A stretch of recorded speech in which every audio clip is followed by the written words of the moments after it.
Okay, hi.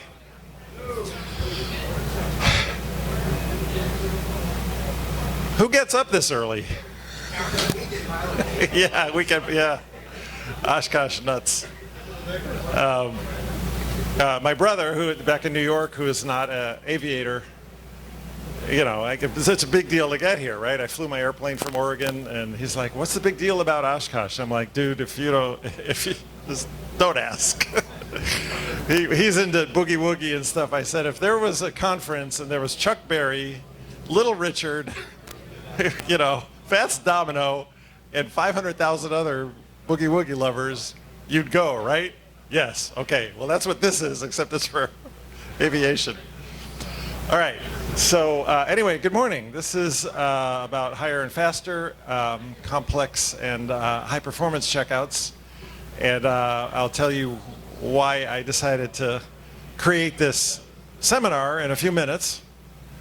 Okay, Brian, Houston, we have a problem. We're a little bit off screen. I don't know if that's you got a little thing up here. Can you X that out? Yeah. Okay. You did that. You know, it's that techie guy. All right, thank you. There you go. Okay, so that's me. And now I lost my clicker. Can't get good help these days. I don't actually. Okay. All right, so I can go that and I can do that. All right, good. Now that's me, and I'm on my 10th airplane. It didn't touch it. So and my third T-18, which is out there on the flight line. Go look at it. Just go to the tower and look for the T-18s. There's like 5 of us, and admire her and kiss her and tell her I love her.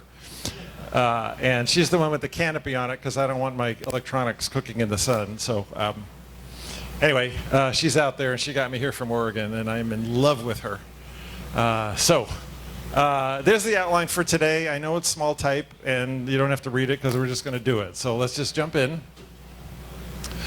So there I was with my recent private pilot graduate, and he wants to work on his instrument rating. He became partners in this beautiful Turbo 182. There's a club of 10 or 12 pilots. So in order to instruct in that, I needed to get a checkout by one of their instructors, satisfy insurance and so on. So I talked with that instructor and he told me what we were going to do, and a little tiny piece of me, the ego, said, I don't need all that. I've flown turbos and retracts and all this other stuff. It's like, okay, I'll jump through the hoops just for you, and really just so I could instruct my student and make some money. And then my super ego, I don't know about this stuff, but took over and said, shut up, you're not that good. You're just another instructor. Take the training, maybe you'll learn something. I learned a lot. So that's why when I saw somebody post on a Facebook group, my instructor took me up for 3 takeoffs and landings in my new high performance yada yada, and that was it. So I don't know, at least half of you are instructors. What do you think of that? I see a lot of head shakes. That's kind of what I said. So I thought, okay, let's talk about this and try to make a little more sense out of it. I'm from the camp that if we make it easy for the student, we are not doing our job. We need to make them love it and come with us and, you know, feed them as they're able to chew. But just making it easy for the sake of doing them a favor, I'll put it another way. My primary instructor, whom I wish I could reach today, I can't find him. I would kiss his hands and feet and thank him for what he gave me. He went way beyond what was the PTS at the time, and that saved my life, all the extras that he did. If you come to my Power Loss at 300 Feet seminar on Thursday, or watch my Mentor Live that I did on in January, I think. Anybody seen that one? Power Loss? Okay, watch it or come to my seminar. You need to see that. So I survived that because of him. There's no question. So challenging them to the extent that they can absorb things, I think, is our job. That's just my opinion. So please not just 3 takeoffs and landings. Interestingly, I had dinner last night. I don't know whether to stop when there's noise or not. I'm half deaf. I can't hear anything anyway. Dinner last night with a fella who said he's a pilot and owns a pressurized Huff and Puff. What's that called? 337 Cessna. A Skymaster. Thank you. And his son is also a pilot and was recently checked out in a complex aircraft. So Dad was or endorsed for complex.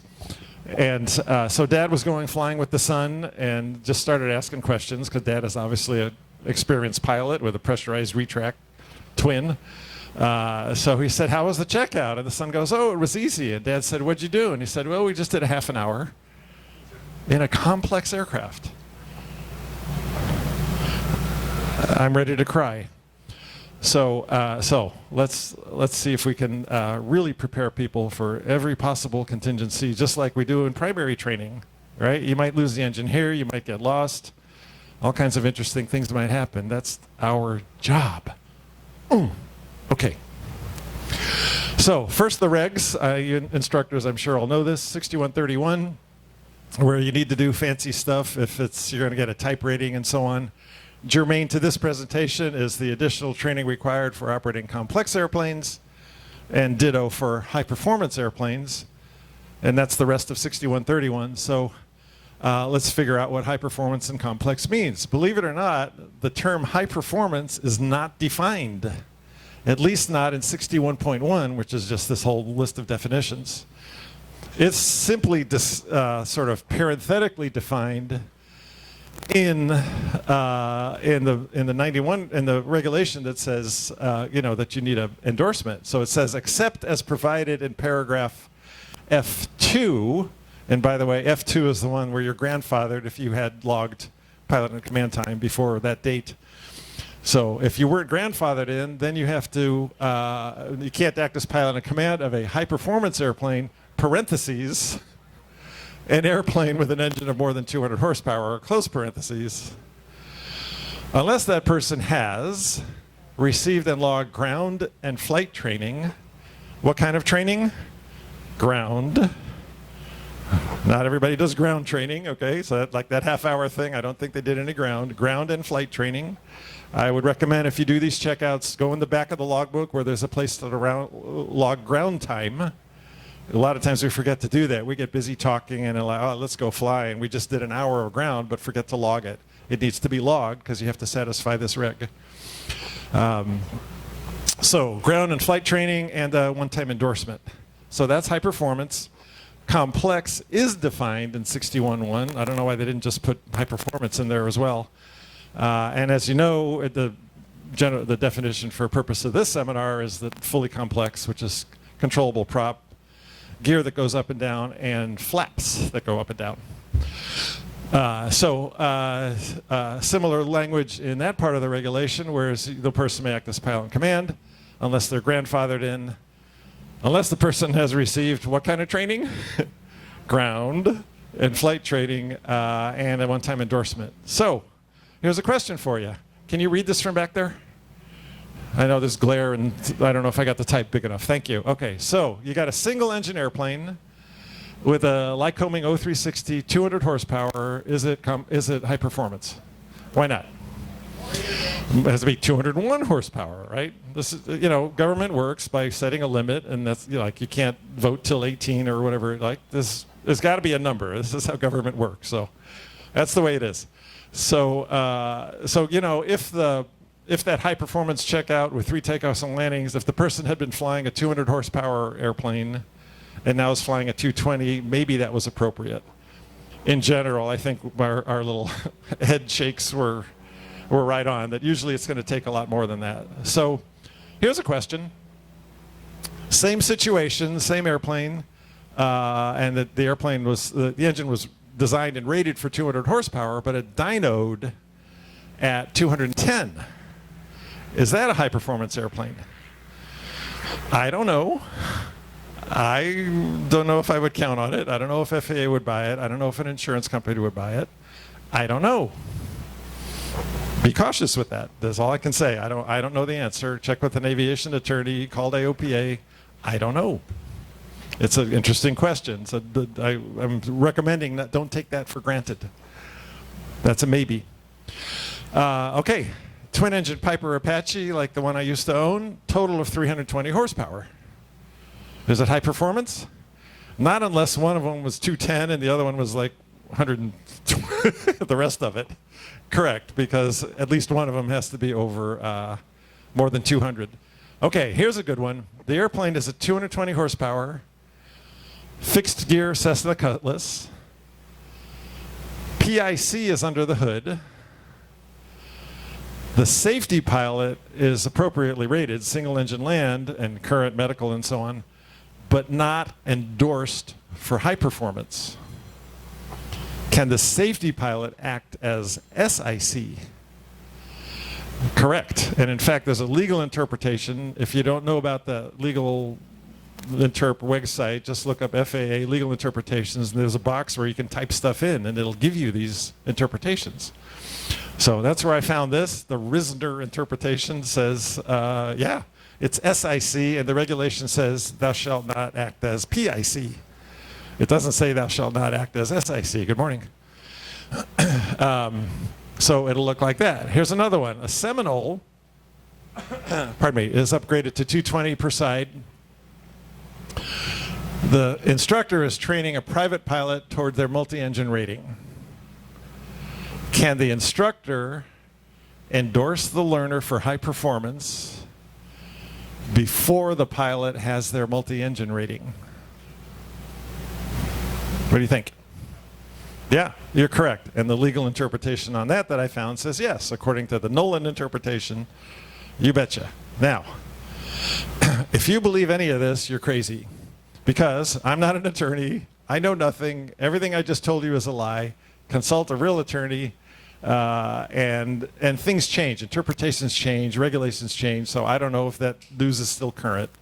At least at one point, that was the case. So be careful with all that stuff. Okay, here's a question, and here's the answer. Is there any FAA guidance on transitioning to unfamiliar and or higher performance aircraft? Of course there is. So there's AC 90-109A, transition to unfamiliar aircraft. There's a bunch about this in the Risk Management Handbook. There's a bunch about it in Airplane Flying Handbook. It has a really nice little chart for as a sample transition training syllabus, really for any airplane, but certainly this would apply toward high performance or complex. And it's a little hard to read from back where you are, but basically there's 3 hours of ground and 3 hours of flight. That sounds like a pretty thorough checkout and endorsement. A lot better than a half an hour. So there's a bunch about it in Aviation Instructor's Handbook and in PHAC. So there's lots of FAA guidance that you can dig into. So, any comments or questions so far?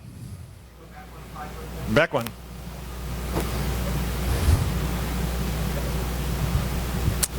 Cleared for takeoff? Thank you. Okay. All right. So, yeah. Wasn't there a change a while back where complex did not have to be retractable just because there's so few retractable airplanes being built?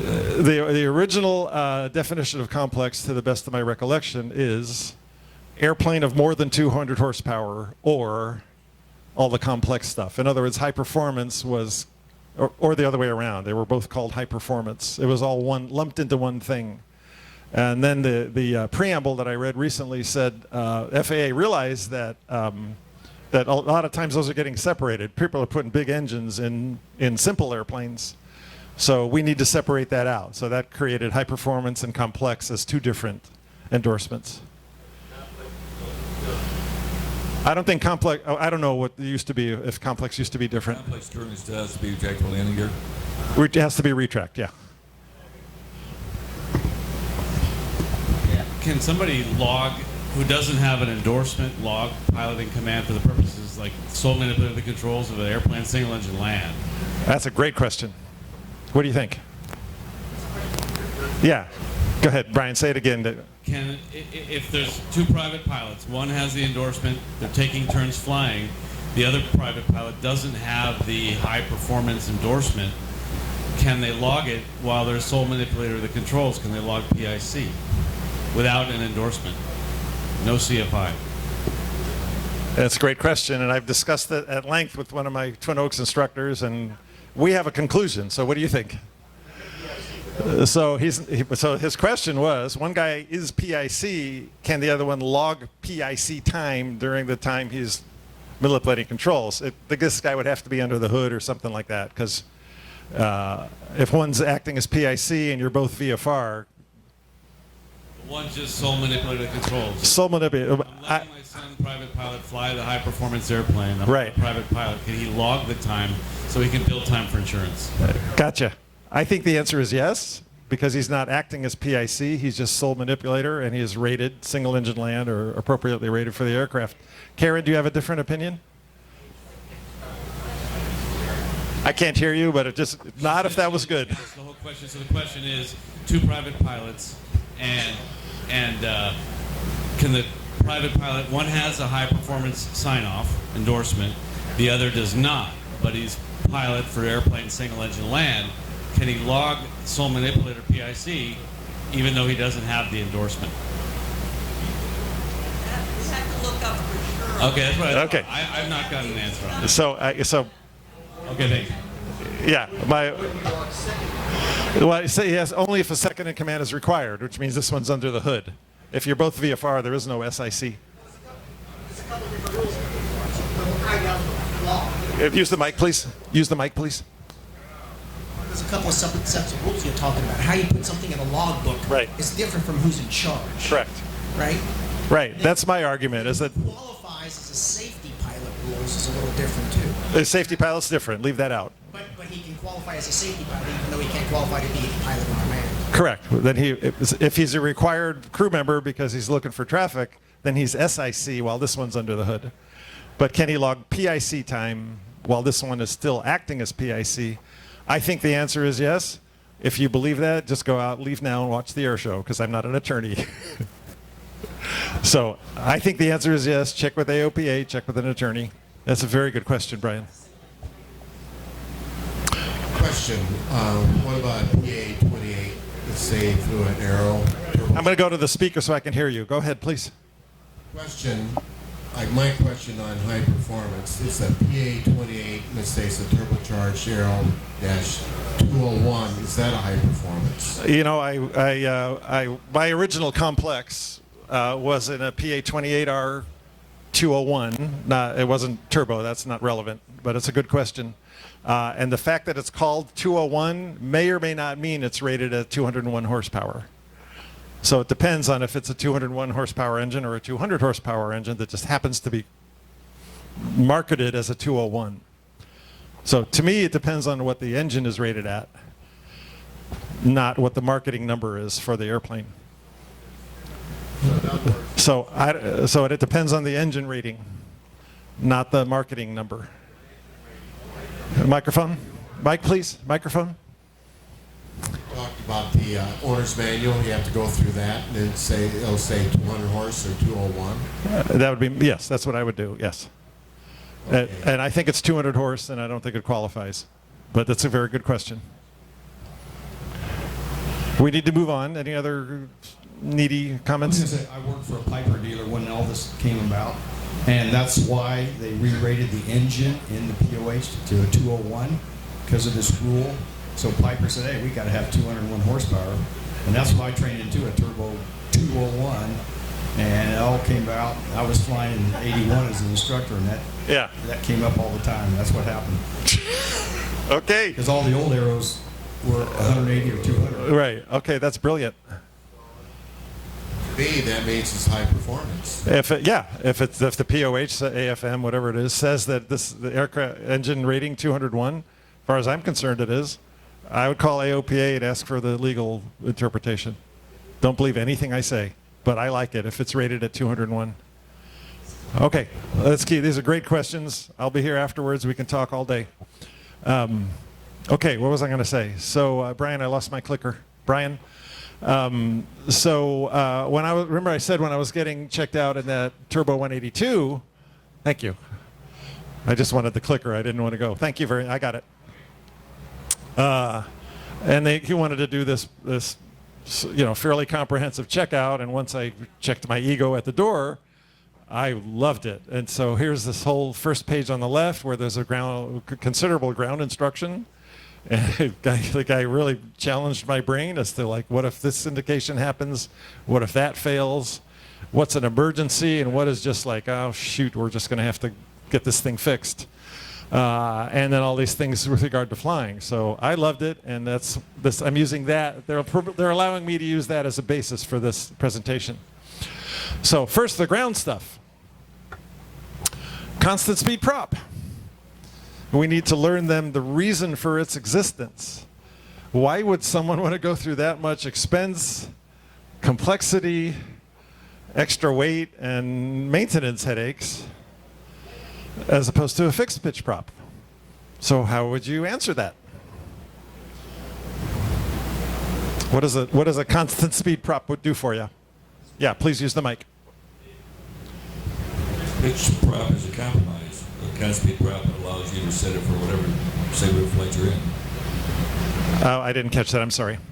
If you have a fixed pitch prop, that's really a compromise between takeoff, what would be ideal, or cruise, what would be ideal. And a constant speed prop allows you to set the exact parameters that are best for each segment of flight. Yeah, fixed pitch is a compromise. So, but tell me specifically what you get for the constant speed aspect of it. We got a mic? You get to choose whether or not you want to have a high performance, best performance out of the aircraft, or you want an economy. And you have a whole range of scales which allows you to select power ranges to deliver desired performance.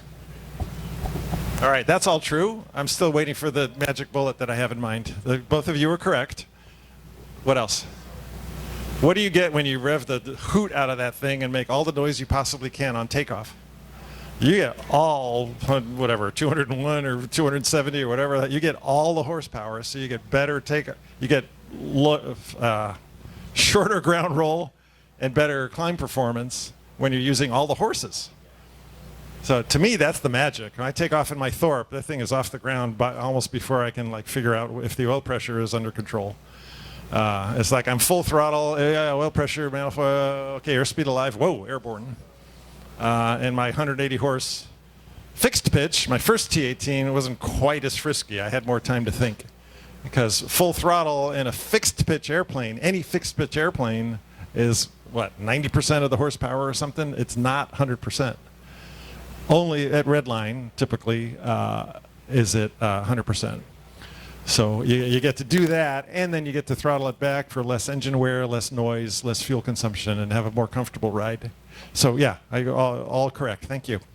So, but we need to get that across, right? We need to be able to get that into the learner's mind. So, and then to discuss the parts of it. It's not just the blue knob that changes the RPM gauge. There's stuff going on. So let's help them understand what that's about. How the propeller works. These are two separate blades as opposed to one big chunk of aluminum that's twisted. Explain that the governor and propeller work together, that the prop isn't doing any thinking, it's just obeying the governor, and the governor is talking to the propeller via oil pressure.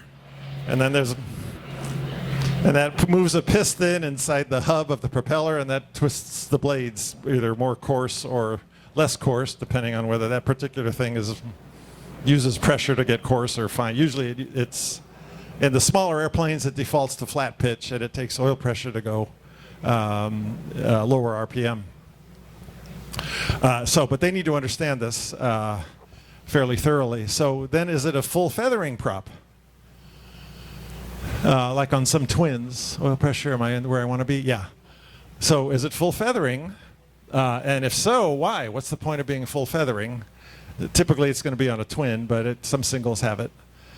So what's the point on a twin, what's the point of a full feathering propeller? Less drag. Yeah, you don't have to stomp on the rudder and crank it quite as hard, and you get better performance if that engine fails. And then the question is, how do you unfeather it? So if you're going to go up and practice this and go full feather and go, wow, look, I don't have to use as much rudder. Now let's turn it back on. How do you do that? How does it do that? Some of them, it stores a charge and it pushes the piston. And so you got to know how it works for that airplane. Okay, how and why to adjust pitch for takeoff, initial climb, cruise climb, etc. So all the parameters around that need to be really carefully discussed on the ground, because once you're flying, it's just too much happening. It's too much to absorb, I think. It's like, we're going to do this, and once we're at a safe altitude, we'll RPM back to 2600, make a little less noise, go to cruise climb, then we'll level off and set the 2400, right? Explain all that. And then what to do before landing. At what point, why do you want to be full forward before landing, which is what? In case you need to go around, or actually in case you get low and you really need to goose it temporarily. But yeah, mainly it's to prepare for a go around. And when do you want to do that? Which is an interesting question, because you don't necessarily want to redline when you're still kind of motoring in on the 45, making all that noise. It's just not necessary. But if it will prevent you from forgetting to do it on final, maybe you should do it. So all that needs to be discussed in advance. It's like doing a FUMPS check, right? Fuel, undercarriage, mixture, prop. So if you skip doing the prop while you're doing the initial pattern entry, are you going to remember later on? Are you going to remember put the gear down at the right? So you got to work this out with the student, the learner, as to how to reason that out and establish a procedure that they're going to do every single time to make sure they never forget. Okay, pre-flight. A pre-flight on a constant speed prop is a tiny bit different. Mainly you're looking for what as opposed to a fixed pitch? Oil, yeah. So I feel behind my propeller blade, feel if there's any wetness coming out, if those seals are starting to leak, because since that thing is full of oil and controlling the propeller blades with oil pressure, that seal someday is going to start to leak and ooze and oil's going to come out and you're going to go, oh, look, I get to spend more money. Okay, pre-flight. Failure modes. How can a constant speed prop fail? So you either have to shout or use the mic. So one thing it can do is overspeed. Mine did. We still don't know why, but we had enough things pulled apart, stop at 2,700 RPM. It just went crazy. It made all this noise. I'm like, what, 2,800? How do you fix that? First of all, it's past red line. It's past the limitation. It may or may not be bad for the engine. But what do? I pulled the blue knob back, nothing changed. Yeah, you're done, right? Throttle comes back. You got to save that engine now before it throws a rod or something like that, right? So you got to pull that back, then advance carefully and obey the red line on the way up and be careful. So if that happens on initial climb, you got a real problem, right? You have to go to 0 power and then you have to go, okay, how much power do I have? So on my airplane, when it did that and I powered back, I was approaching, I still had about 2,000 feet AGL, and it's behaved right after that, and it did that a couple more times and I had all that work done, and now it's behaving. But that can catch you by surprise. And you got to fix it right away before the engine just self-destructs. Although some mechanics will tell you, you know what, that engine's rated for 3,500 horsepower, so like relax. But I don't know. It's a red line. Red lines mean something, so let's obey the red lines. Okay, any questions or comments on that?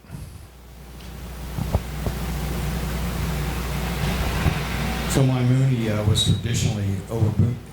I'd take off and hit trip at 27, 2750 all the time. Yeah. And remember, that's adjustable. So if you have a pattern of that, you can have your mechanic, right, adjust the governor, and now it runs pretty close to 2700, maybe 2680, and never red lines anymore, momentarily.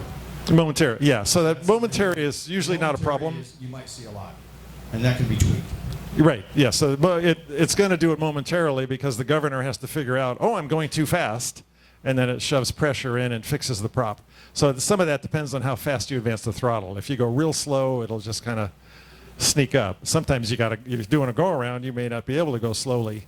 So it's just going to go, and then that momentary is usually okay. Good point. Okay. Yeah. How about that when you're 260 horse and you're used to 160? Right? Your right foot's going to get a workout now. And so they need to know this in advance. Don't let it be a surprise on the first takeoff, right? This is all still in ground school. And hopefully they can reiterate to you what the left turning tendencies are caused by. And then, you want to emphasize it's going to be much, much more pronounced. You got more horsepower. You got the thing spinning faster, making more spiral with more horses behind it. There's just a lot going on. And so it wants to roll left. It wants to yaw left. And you need to be ready right rudder. Yeah. Usually, not always, but it's heavier airplane generally. That's almost always, but it's usually heavier controls. 182s generally have heavier controls than 172s. They need to be prepared to use elevator trim maybe more than they're used to because these control pressures are going to get tiring faster. Discuss rudder trim if it exists, and you can set that for takeoff so you have an easier time in the climb, but then when you level off, you're going to be flying like this until you do the fix with the rudder trim. But then when you go, now you're flying and the rudder trim is centered and you're doing your approach, and now you need to go around. Well, now you don't have rudder trim helping you. So now you need right rudder, even though on the takeoff 20 minutes before you didn't because you had it trimmed out. So this all has to be stuffed into their heads before you go flying.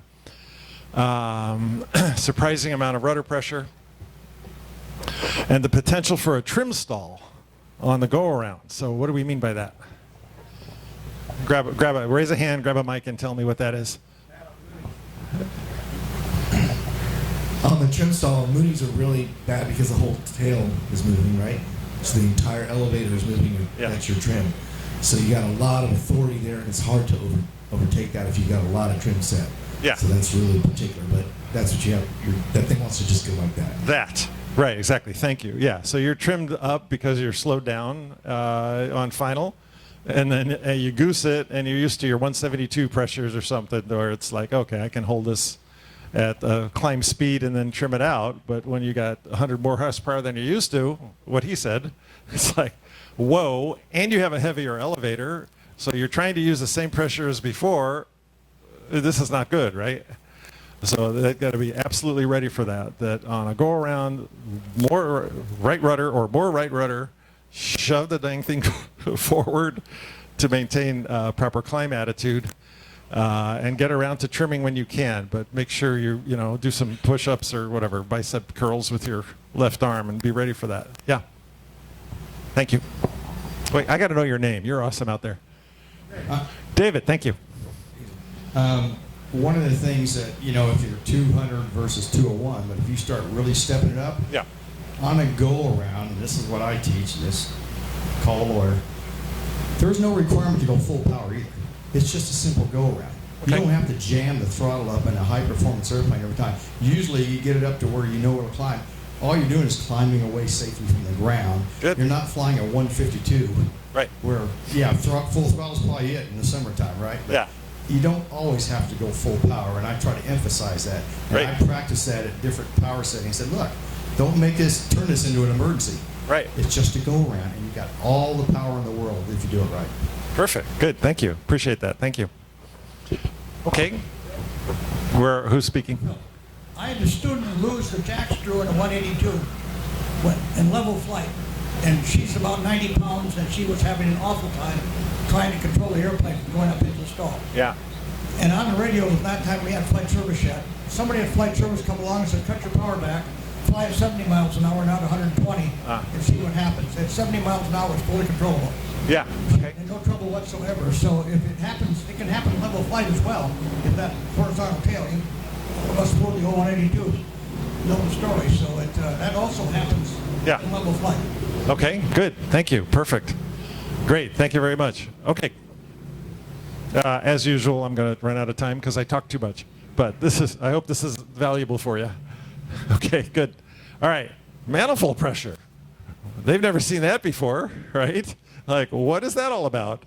So we get to teach them that, and hopefully teach them that manifold pressure is the result of suction, that results in the leftover pressure in the intake system, intake manifolds. If you keep calling it manifold, that'll solidify that. So so here's a question. So once we get to pre-flight, we might have time to talk about it, but in case I forget, so how would you pre-flight the manifold pressure gauge? Can you pre-flight the manifold pressure gauge? What should it say? We're at 1,000 feet here, let's say, and the altimeter setting is 3000, let's say. What should it say sitting on the ground with nothing running? No. We're 1,000 feet up. 300000 is the barometric pressure at sea level, and we're 1,000 feet up. The barometric pressure, the altimeter setting is the barometric pressure corrected for altitude. So we're 1,000 feet up. 30 inches is 1,000 feet underground. So just say 29. You know, within they're never that accurate when they're the analog ones. You're lucky if they're within half an inch. But pre-flight that and explain what that means. That's the pressure in there because that's the pressure everywhere. Now you start the engine, and what happens? What are the cylinders doing? Right? They're sucking air in through the manifold, and so you're going to be reading that suction now. But the gauge says pressure, so that's got to get sorted out. Okay. So what will the manifold pressure read on the ground, etc.? Why is there a maximum on a non-turbo engine? There's not going to be. On a turbocharged engine, there's got to be a red line, because that's what the engine is rated for, right? Manufacturer says this is safe at 40 inches. Don't overboost, and if you do, pull it back right away, because that's engine's not designed for that. Okay. I got to skip some things. And you might want to talk about how the turbocharger works, explain whether it's a manual or fixed manual or automatic wastegate. That's a big deal. If it's manual, what do you got to do when you're throttled up for takeoff? Or, I'm sorry, if it's a fixed wastegate. What happens if you just jam full forward? What's the turbocharger going to do? Blast as hard as it can. So you're controlling it to redline. That's your job. If it's an automatic wastegate, it should stop at the red line. So now you're really just verifying it. You just shove it in and it stops at 40 inches, let's say. And if it stays there, you're like, good. The automatic wastegate is working. Okay. Oh, look, underboast. All right, so here's a question for you. Failure modes. Example, you set manifold pressure and RPM in cruise. You make it all happy at, I don't know, 25, 24, something like that. And your constant altitude. And you're, so in this case, you're turbocharged. So this question on the bottom, the example is you're turbocharged. So you set manifold pressure, so you're turbocharged. So let's say it's 30 and 24.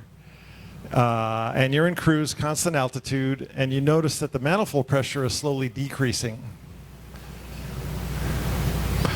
You could fix it by advancing the throttle, but it kind of keeps happening. So you keep throttling in, and you keep getting back up to 30 inches, and then you look back a minute later, and it's decreasing again, and you got this thing nice and tight. It's not vibrating out. What's wrong with this picture? You got a leak somewhere, which could be at the outlet of the turbocharger, which is very, very hot gas, which means fire may be imminent.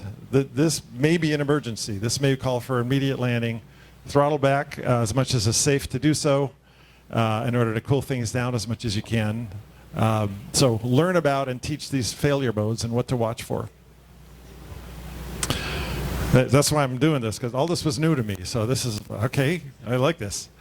And I think this PowerPoint can be accessed. We'll have to wait till Loretta or Karen can verify that. But okay, so in a lot of these engines, the power changes more slowly than you may be used to, even if you try to move it because of the harmonic damper, which is at the end of the crankshaft, and that's to absorb torsional loads so it doesn't resonate itself to death. But that slows down your RPM changes sometimes. It may not respond as fast as you think it should. You got to know that about that airplane. Okay, we're going to keep moving here. So engine temperatures and cooling. So cowl flaps. They've never seen cowl flaps before. Wow, what are those about?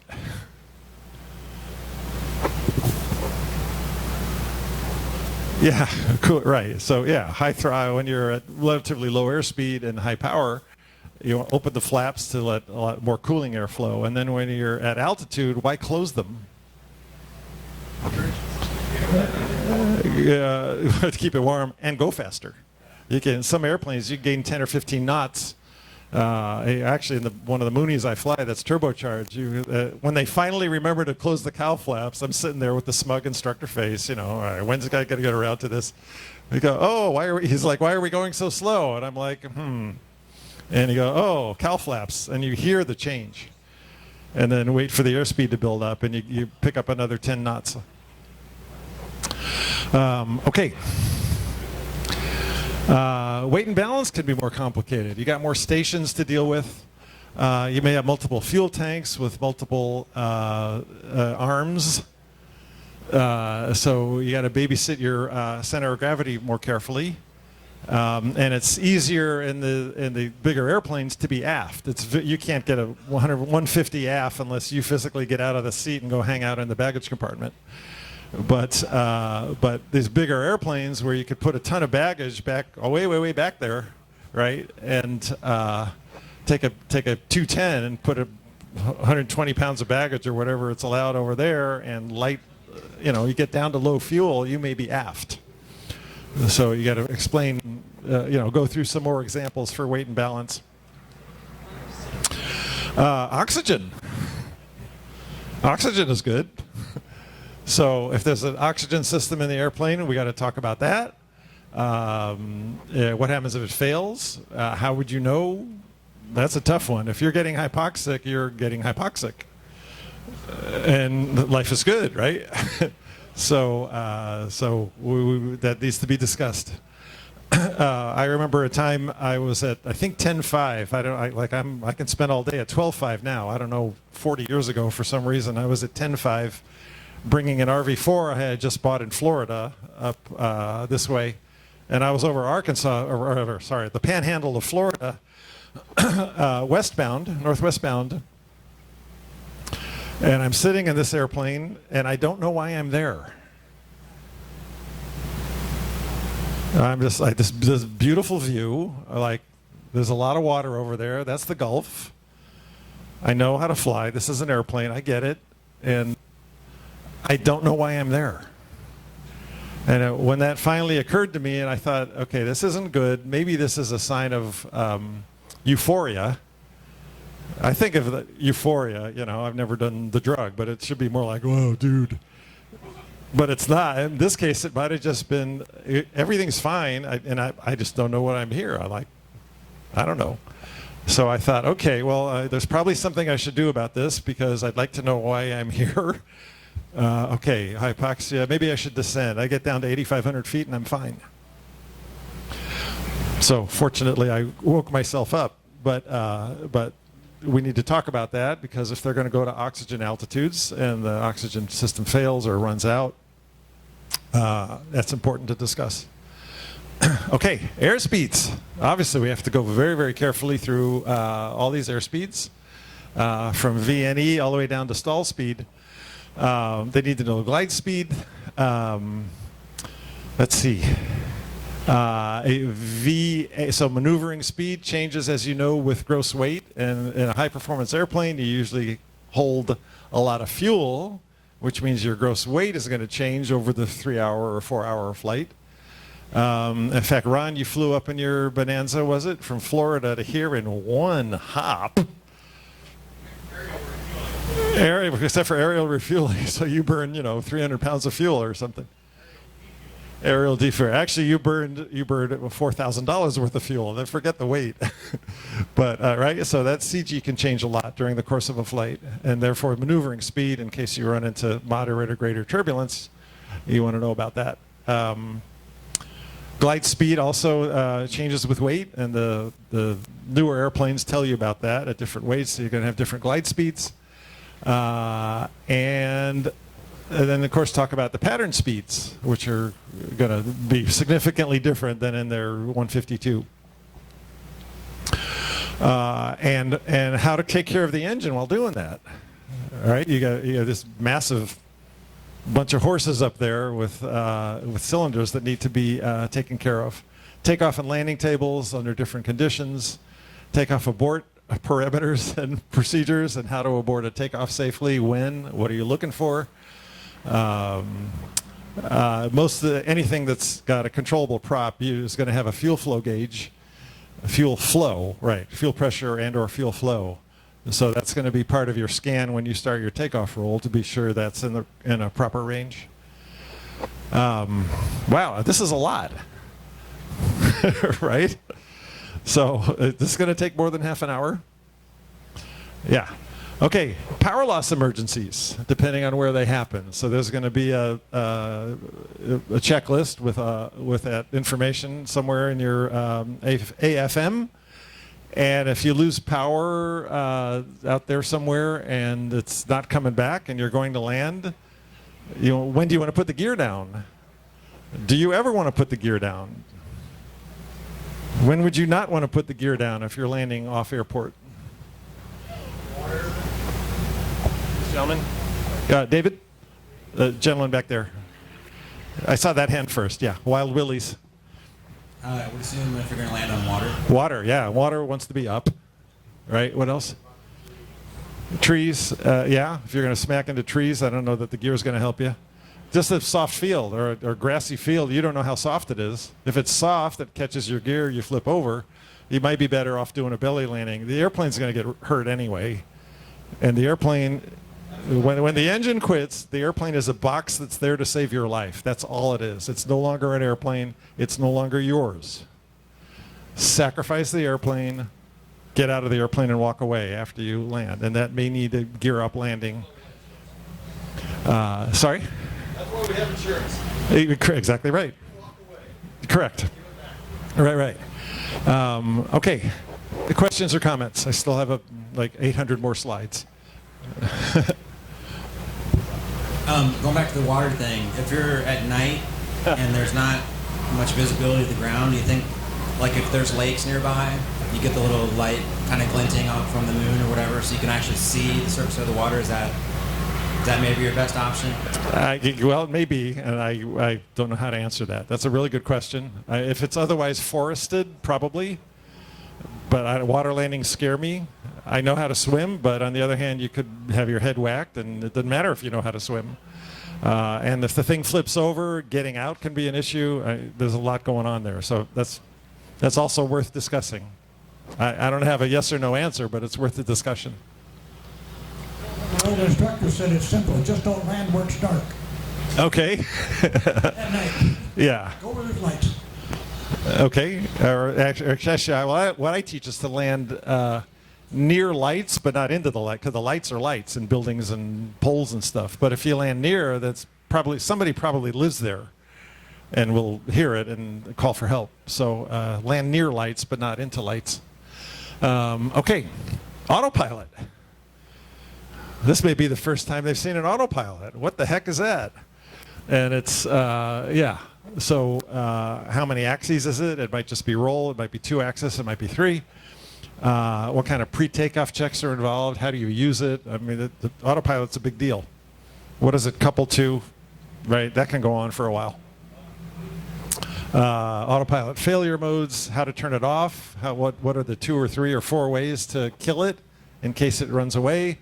If you have electric trim, what happens if there's a trim runaway? My airplane failed in full nose-up mode because a pin broke in a universal joint. So I took off thinking I was in trim, and I'm like, why is the nose going so high? And I throw the stick forward, and I try trimming down, and I'm like, well, why am I still using forward pressure? Okay, I guess I'm just going to fly back to the runway and get this thing fixed. But you got to know how to do that, and you got to be ready for that much pressure in a 182 or Bonanza or something like that.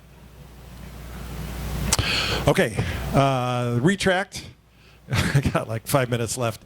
So how the retract, so now we're moving on to complex, obviously. I guess we already were. So how it works in that airplane, is it electric, hydraulic? Are you lucky enough to have a Mooney with the Johnson bar? And are you strong enough to operate it? That thing takes some I can't do it with my left hand. If I'm, yeah, no, I'm right-handed, and if I'd have to let go of the wheel and get both hands on it. Normal procedures and so on, including when you take off and before you, take off, initial climb, and before you retract, you really should step on the brakes momentarily to stop the wheels from spinning. Because why? Yeah, because the diameter goes up when they're spinning, right? It's spinning rubber out, and they can get stuck. Okay, so this can be tricky. What happens at night? Pipers are maddening about this, because if you turn on the nav lights in a Piper, all the lights inside go dim, which is interesting. So that's got to be known. So you probably try to put the gear down, and you're waiting for green lights, and there are no lights. If it's during the day, if you're running nav lights during the day, like I do every time. So make sure they understand all that. Very important, the emergency gear extension procedures. The fellow I talked to you about that I met last night, and he had the half-hour checkout in a complex. Dad asked son, did he discuss the emergency gear extension mechanism with you? I think you know what the answer was. He did not. So make sure they understand that. If it's an airplane where you can safely use the manual extension in flight, manual extension, yeah, and then retract it again, do it. Not all our planes let you do it. I was a debonair recently, and the guy said, sure, we got, the manual says do this, here's the steps, pull the circuit breaker, do all this stuff, crank, crank, crank, crank, crank. Okay, gear down and locked, I got all the indications, everybody's happy. Okay, now use the procedure to bring it back up, push the circuit breaker in, stow the handle, do all the right stuff, gear comes back up. You cannot do that in an Aero, right? An Aero, if you use the emergency extension, gear is, you're now a warrior or an archer, and you're landing, a mechanic has to put it up on jacks and do mechanic things. So make sure you can do it in the airplane you're in, and if it's allowed, do it. Give them the practice of doing the emergency extension. Okay, other things about gear that you can think about. All right, flight. In 1 minute, we're going to do the flight parts of it. Was there a question? Okay. So differences between this aircraft, the pre-flight, differences between this aircraft and training aircraft, whatever they may be, constant speed prop, check for leaks. Is there anti-icing or de-icing equipment on this thing? Every normally aspirated airplane has an anti-icing feature. What's that called? It's a little black knob. Actually, pitot heat. That's not everyone. Some have pitot heat, but everyone has what? It's a knob. You pull it. A carburetor heat, right? Okay, good. So this airplane may have more involved stuff on the wings or the prop. Pre-flighting the landing gear. Right? There's more than just brakes to look at. There's that whole big well up there where you want to check for cracks and leaks and things. Speed brakes, if they exist. One of the Moonies I instruct with, I love that. Speed brakes are a gift from God, I'm telling you. So I love speed brakes. The oxygen system, if it's there. Flight deck management. You have, so yeah. Rock? So flight deck management with all this extra stuff here, and like being able to know where the manifold pressure and RPM and fuel flow. It's a much more complicated cockpit than it used to be. Alternate static. If it's an injected engine, fuel injected, this can have alternate air. What does that mean? It's not heated air like carburetor heat, but it's a different source of air. Okay, audio panel may be more complex. Hot starts.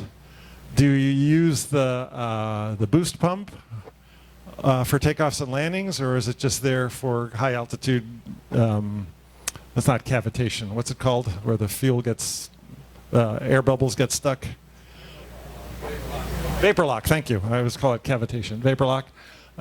So, you know, if someone's used to flying a Warrior or a little 140, that the electric fuel pump is on for all takeoffs and landings because it works in parallel with the mechanical fuel pump. So you have fuel flow even if the mechanical one fails. Other engines, the Mooney and some of the bigger Cessnas, if you turn on the boost pump for takeoff and climb, the engine will stop. So you got to know precisely how to use it and when in that airplane. And then also talk about hot starts. That's particularly for injected engines. Engine management. See why this takes so much ground?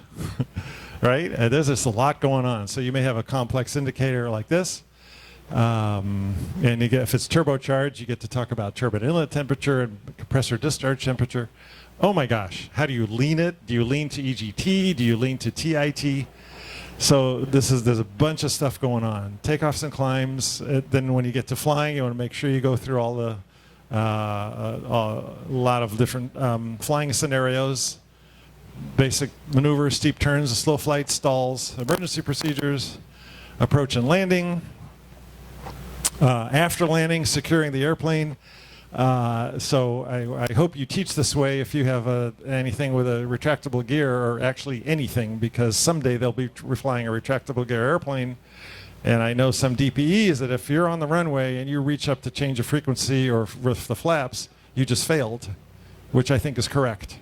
Your hand stays on the throttle, your other hand stays on the wheel, you slow the thing down, get off the runway, and stop. Now look at your hand. Put it on the flap lever, put the flap lever up. Let your hand go, right? Raise the flaps, not the gear. Am I telling the truth? Okay. Okay, so then do your after landing checklist. If you're turbocharged, you need to teach them about the cool down, 3 to 5 minutes, whatever the manual says. And make sure you obey that so you don't hurt your turbocharger and cost $15,000. Cowl flaps, whatever you're supposed to do there. Okay, that's all my content. Real quick, I do want to mention Flying Eyes. These incredibly sexy eyeglasses are made by Flying Eyes Optics. They're in booth 422. I love them because they have very flat temples. So I wore my headset all the way here from Oregon and barely knew I had glasses on, as opposed to my older ones which are a little bit round and it's always pushing into my skin and it's very uncomfortable. So I invite you to check them out. If you use the code NAFINET when ordering, you can do it online or go see them here. You'll get a discount, and NAFI may or may not get a kickback. I just invented this morning, and I know they'll do it at a discount. So do that, and I'll go there and make sure that gets all set up. So it might take a day or two to get that organized, but I encourage you to go visit them. So here's a summary of what we did. Remember, that's not it's a lot more than 3 takeoffs and landings. Thank you for attending. Any last minute questions or comments?